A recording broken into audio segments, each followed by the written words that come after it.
In this video, we're going to discuss the Socratic method and how it applies to modern education. First, we're going to give you some historical background information, and then we're going to discuss the pros and cons of the method.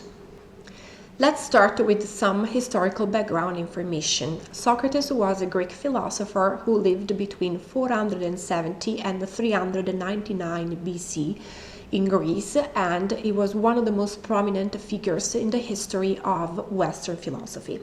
He was the creator of the Socratic method.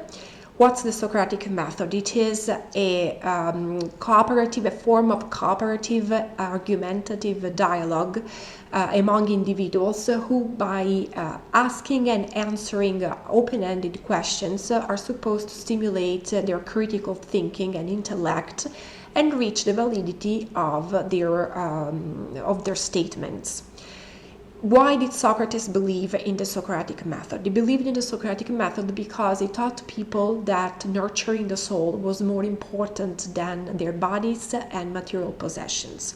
And the only way to do that was to encourage them to look beyond the obvious, beyond what they were told.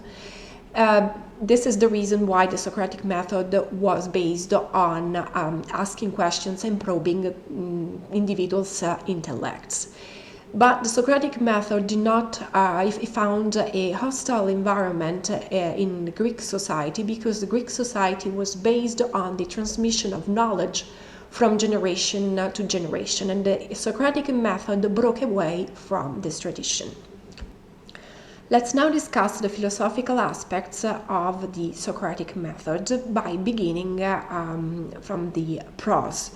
So the Socratic method is very effective because the student becomes part of the learning process, is deeply engaged with the learning process, and it explores a topic with deeper knowledge instead of receiving a passive lecture or general information. The Socratic method is still used in modern day education. For example, we can find this technique in clinical and legal teaching. The cons of the Socratic method are psychological implications. So, for example, if the teacher asks a student to answer different questions by probing his intellect, this usually happens in a classroom setting in front of his classmates. So the student is basically put on the spot before his classmates, and he has to answer questions. He has to be prepared to answer questions that he may not know the answer for. Another con is that this method is only applicable to some disciplines, and for example, it cannot be applied to math and science. Concerning my personal considerations, so I find this method useful only partially. So a light version of the Socratic method is very practical in a classroom setting.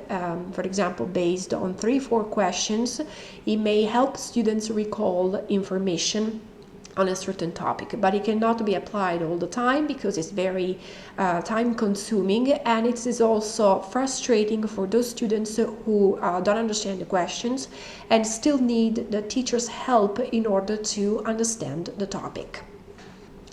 In this video, we presented the historical and philosophical perspectives of the Socratic method. In conclusion, it is a very valuable tool, but it needs to be used carefully and wisely by teachers, and only in some specific circumstances, some particular classroom settings, and not for all disciplines.